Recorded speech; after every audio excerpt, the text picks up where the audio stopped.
Hi everyone, I'm Steve, I'm the writer of Spectre Operations. In this video, I'm going to talk you through how momentum is generated, how momentum is spent on actions, and the role of commanders in Spectre Operations. So in Spectre Operations, each of your forces generates momentum. The amount of momentum generated per force depends on the elements in your force. So as standard, each element will generate 2 points of momentum. So you can see here, this task force has 2 elements within it, which will generate 2 momentum. The same with the insurgents across the table. Commanders will generate 1 additional point of momentum. Each force has a commander as part of a command element. This force, as standard, will generate 5 points of momentum. Momentum can be increased or decreased depending on the game turn and other scenarios.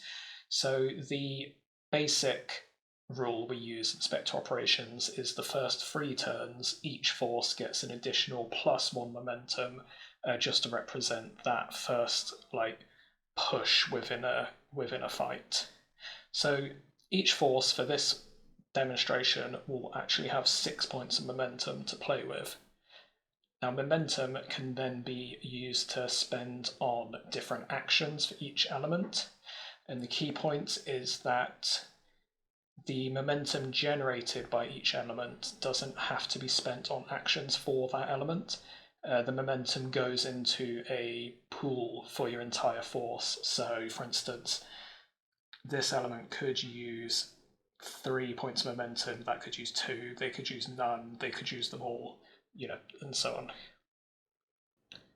Most actions will require just a single point of momentum as standard. So if we want to make a maneuver action, we'll just say, I'm going to make a maneuver action using 1 point of momentum. That will allow you to move your element just once.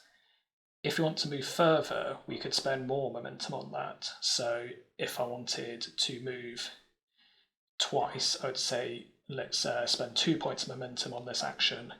The downside to that is for each additional point of momentum you spend, your extra move decreases by 1. So as standard, this element would move 5. If I'd spend 2 points of momentum, the next move would be at 4 inches, so I'd move 9 in total. If I wanted to move again, it would be an additional -2. Likewise with an engagement action, as standard, with just your basic medium rifle, 1 point of momentum will give you a single shot. Additional points of momentum will give you extra shots, but usually at a penalty to accuracy.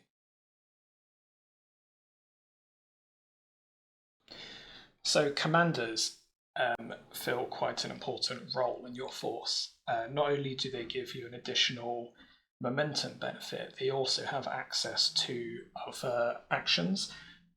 The main one you'll probably be using is a call for escalation, which is how you utilize or how you request off-table assets, like things like reinforcements, airstrikes, mortars, that kind of thing. The other one that you'll find useful is a tactical shift, which is the only way you can reserve momentum from one turn to another. So at the end of each turn, any unspent momentum will be lost unless you use a tactical shift action with your commander, and you perform this action by making a stress test, which we'll cover in another video, but for each success you get to reserve 1 point of momentum from this turn into a next turn. Now I've explained how momentum is generated, I'll do a little walk through a turn to show you how that momentum can be used in actions and reactions. So I'll start with the task force, and just again we have 6 momentum to spend for this entire force. To start with, I'm going to perform a maneuver action with this element. I'm just going to spend the 1 momentum point on this, so I'll be able to move 5.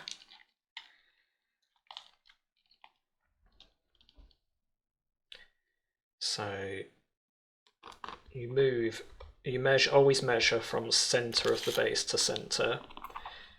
And I'm going to keep this element in cohesion of 5 inches.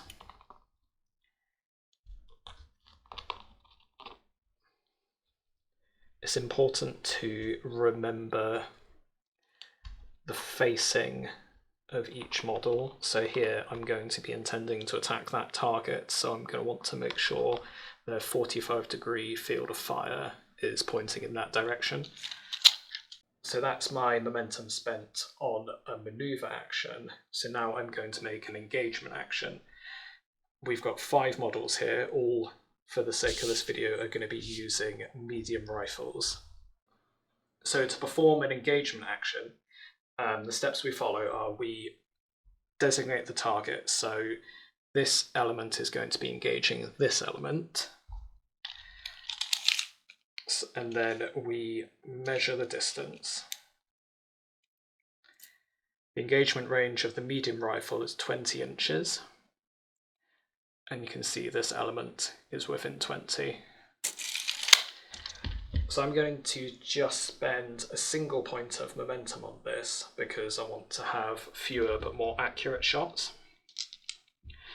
So with medium rifles, these guys will just get 1 dice each for the single point of momentum, and then we need to roll for accurate fire. This is a tier 2 element, so their ballistics is 4. So we just need to get a 4 or more on each d10 to get an accurate shot. So here I've got a 5, a 9, a 4, a 7, and a 10. So at the moment they'll all hit, but we're now going to apply any modifiers. So the modifiers we'll have are, I moved once, so it's a -1 to accurate fire for every point of momentum you spend on a maneuver action before you make an engagement action. So that would actually make it a 5+ for accurate fire. To counter this though, a medium rifle has a +1 modifier in engagement range, which cancels out the negative for moving, so it is just a straight 4+. All of these hit, or are accurate shots, which is quite fortunate, but that doesn't mean that all of the target element is necessarily going to be a casualty. The next step we do is the target element gets to perform a situational awareness test. So this test for situational awareness is how we represent a cover save. It's more about how aware the fighter is of their surroundings, how well they're utilizing cover, and just whether they're aware they're being shot at. And this will give me a chance to show how cover works in an engagement action. So from the engaging element's line of sight, that element is actually partially obscured behind medium cover. We have 3 levels of cover in Spectre operations. It's light, medium, and heavy cover. You're most likely going to encounter light and medium cover in the games. So what cover does is it will improve the awareness of the target element and make it more likely they will pass that situational awareness test. To pass a situational awareness test, we need to roll equal or over the awareness value of the element. Militia, the awareness is 9, so if they were out in the open, I'd need a 9 or a 10 to pass this. But because they're behind a bit of cover, they get a +2 to their dice result. So effectively, we'll need 7 pluses. And you roll it for every single accurate shot. we actually have a 1, a 2, a 1, a 7, and an 8. So that's 2 successful situational awareness tests. This means that 2 of the models cannot become casualties, or we will not roll lethality for them.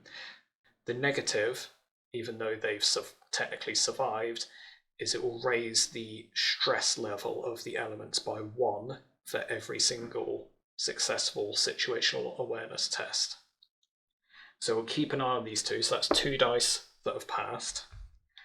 And now we take those 3 remaining dice and we roll for lethality. The medium rifle in engagement range, its lethality is 5+. So you have a 4 and 2 5s. So that means 2 models will now be removed as casualties. The player controlling the target element is the one that chooses which models are removed. The exception to this is if they're being shot with a marksman weapon, in which case the engaging element would remove them, and that gives you the opportunity to sort of target support weapons, commanders, that kind of thing. So the models that are removed have to be viable targets, so they have to be able to be seen by the engaging element. So I couldn't remove a figure that was sort of completely obscured. So I think I'll remove this model and this model.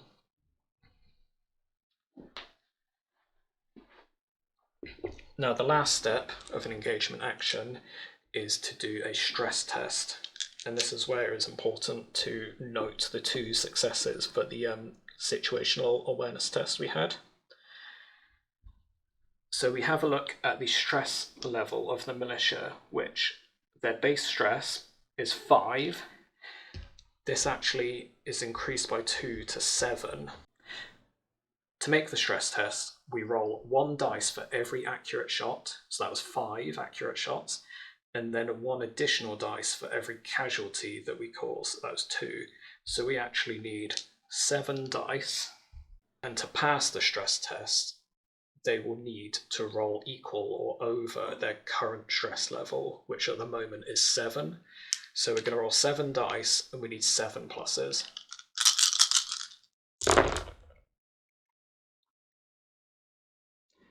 Okay, we have a 2, a 4, a 4, a 2, and a 3, but we've also got a 9 and an 8. So that's 2 passes, but we have 5 failures. Now, we compare the amount of failures to the untrained stress test table. So we have 5 failures, which on the untrained table is pinned. The element becomes pinned until rallied. They may go to ground if not already, and it may take no actions this turn. That element will now generate 0 momentum at the start of their next turn. Crucially, because they are pinned and they cannot make any further actions this turn, that means they cannot make a return fire reaction. So because I know they're not actually going to be able to return fire to me, I'm going to go to this element again, and I'm going to make 1 more maneuver action. I'm just going to spend 1 point on this maneuver action, but I'm going to use it to push further.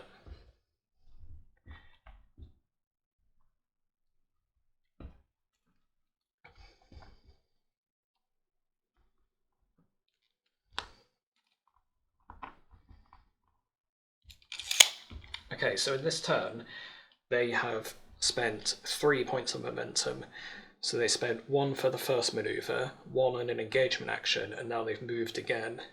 Right, so I actually have 3 points of momentum left. So I'm going to move my command element twice to follow up. So I'm going to spend 2 points of momentum on this maneuver action. So for the first point of momentum, I'd move 5, and then for the second point of momentum, I would move additional 4. So we're moving 9 in total. So they're just going to come up behind the other element. I've got 1 point of momentum left, which I think I will save. You don't have to spend every point of momentum in your turn. Especially if you go first, it could be a good idea to save points of momentum because you can use them to react to the enemy. Likewise, you can, in your turn, you could goad the other player into spending momentum on reacting to you, but this will leave them with less momentum to spend in their turn on actions. So you can, if they're not careful, you could sort of drain their momentum and leave them less choices for maneuvering. So we'll leave the task force player now and we'll go to the militia player.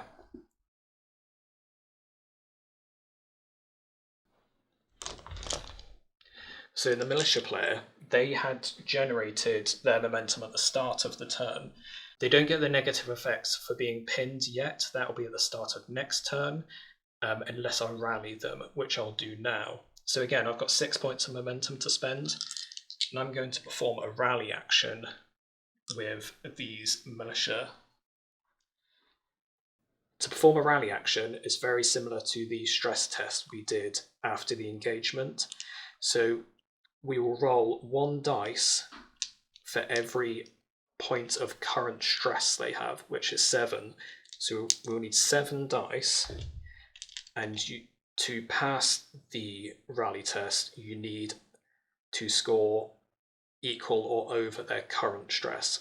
So for this, I'll roll 7 dice, needing 7 pluses.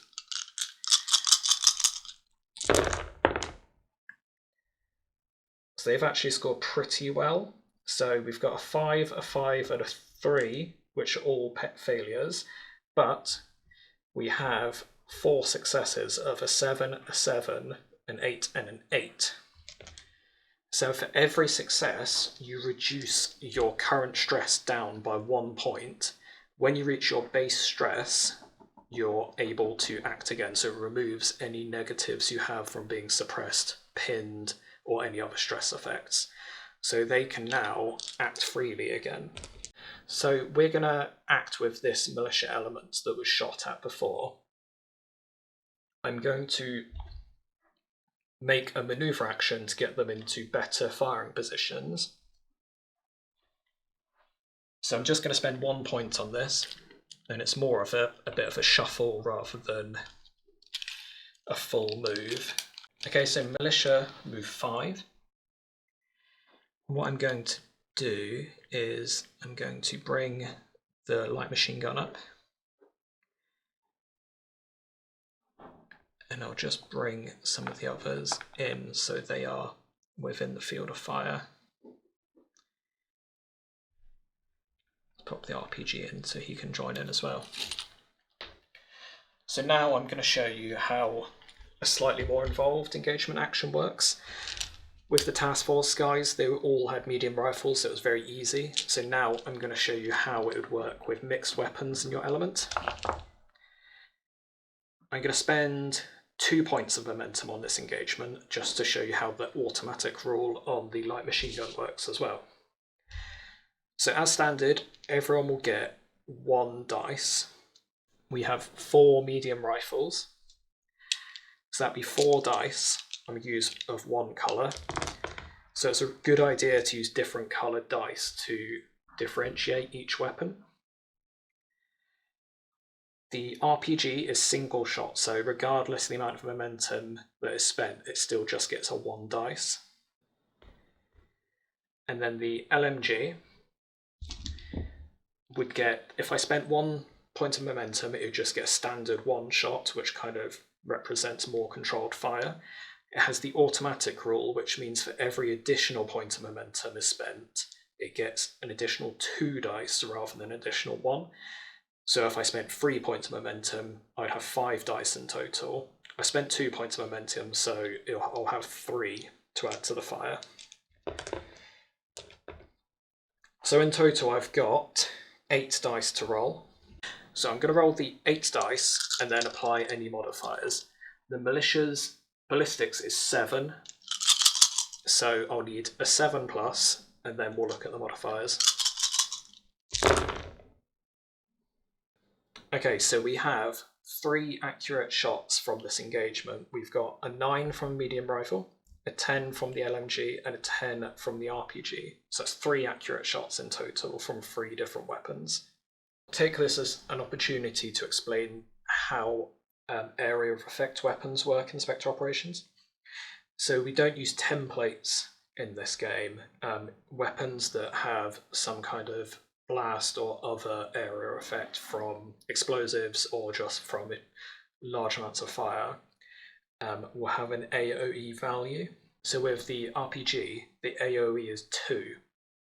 So that means for every accurate shot, it will hit 2 models within the target element. And how we represent sort of like near misses or scattering is the AOE value is reduced by 1 for every point you miss by on a dice. So to explain that a bit, if the militia shooter has a ballistics of 7, but I actually roll a 6, that will reduce the AOE down to 1, so it will still hit a model in the target element, but you won't get the full effect. Say if it is an AOE 4 weapon and I missed by 2, so I rolled a 5, it will drop it down to AOE 2 and so on. So for this, the RPG, because it was an accurate shot, that will hit 2 models. The LMG got an accurate shot, so that hits 1, and the rifle just hits 1. So because the RPG hit 2 models, we need to add another dice back in for the situational awareness test.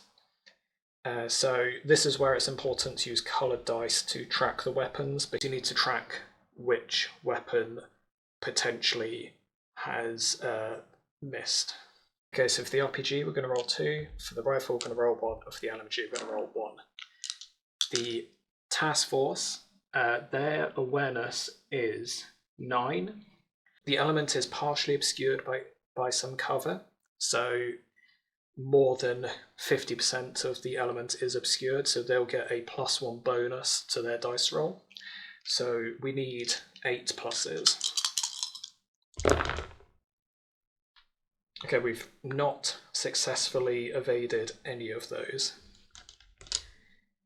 So now we'll move on to lethality. So the rifle and the light machine gun both have a lethality of 5+, and the RPG has a lethality of 8+. Because it's intended mainly for vehicles, it's not a particularly effective anti-infantry weapon, but it's still worth using. So for this lethality, the rifle has scored a 2, which is a failure. LMG has a 10, which is a success. The RPG has an 8, which is a success, and the other one from the RPG has a 6, which is a failure. These task force models are wearing body armor, which reduces the lethality of the weapon they're being hit by 1. So a rifle would be a 6, the LMG would be a 6. The RPG has an anti-armor rule, which negates all modifiers. So that's 2 models to remove as casualties.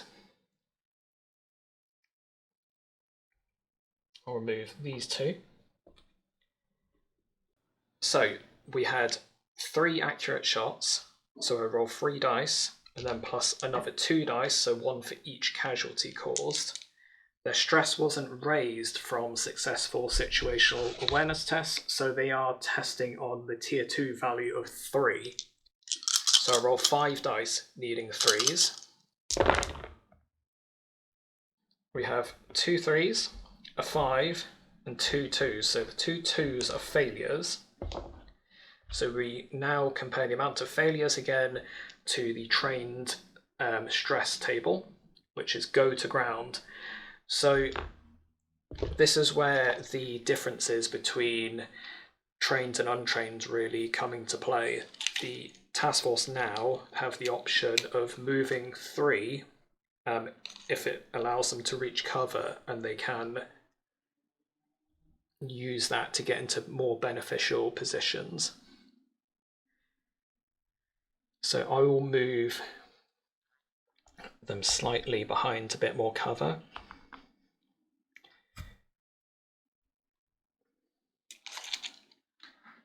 So you can see, even though they lost 2 models, these guys still remain quite effective. And to demonstrate this, I'll now do a reaction return fire. And this is why I left that 1 point of momentum before. So I'm going to do a return fire reaction. So we perform this in the same way we perform an engagement action. So we check range, line of sight. So all 3 of the shooters can see the target element. We know they're within range because we've been engaging each other at the same range. So again, they're a tier 2 element, their ballistics is 4, so we need to score 4 or more, and then we'll apply modifiers. So we have a 7, a 9, and a 9. They're all definitely successes. You do get a -1 penalty for return fire, just to represent the sort of like stress under fire. Obviously that didn't apply here because they rolled so well. Again, we do the situational awareness test in the same way. Their awareness is 9. They're still behind that medium cover, which means they'll need 7s. We have a 7, a 6, and a 2, so that's 1 pass again. So that again, their stress will be raised by 1. So their stress has gone up to 6. Now the 2 accurate shots will roll for lethality, and for medium rifles that's a 5+. So we have a 4 and a 2. So even though we didn't cause any casualties, we still had 2 accurate shots. So they still need to make a stress test. So they'll be rolling 2 dice, needing to equal or exceed their current stress, which is 6. So we've got a 9 and a 5. So we've got 1 failure, which means they are startled. So the element may only spend 1 momentum on its next action. They may still make reactions. So you can see it's always worth trying to return fire, because even if you don't cause casualties, if you get accurate shots, you can still disrupt an enemy's plan. You cannot react to reactions, you can only react to actions. But because of the negative result they got on the stress test, their next action they spend, they can only spend 1 momentum. So for instance, I could only move once or shoot once. So the militia have spent 4 points of momentum so far. They spent 1 on a rally, we spent 1 on a maneuver action, and we spent 2 points on an engagement action. This element can only spend 1 point of momentum on their next action, and I think we're going to use that just to get behind a bit more cover in preparation for the task force player's turn. So we will fall back behind some cover, keeping in cohesion, and just try and deny some casualties with those. For the last point of momentum, we're going to move up with the command element over here. They're just going to make 1 maneuver action.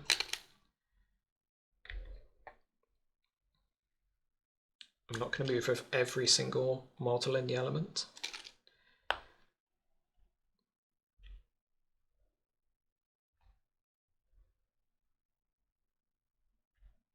Let's put that one there.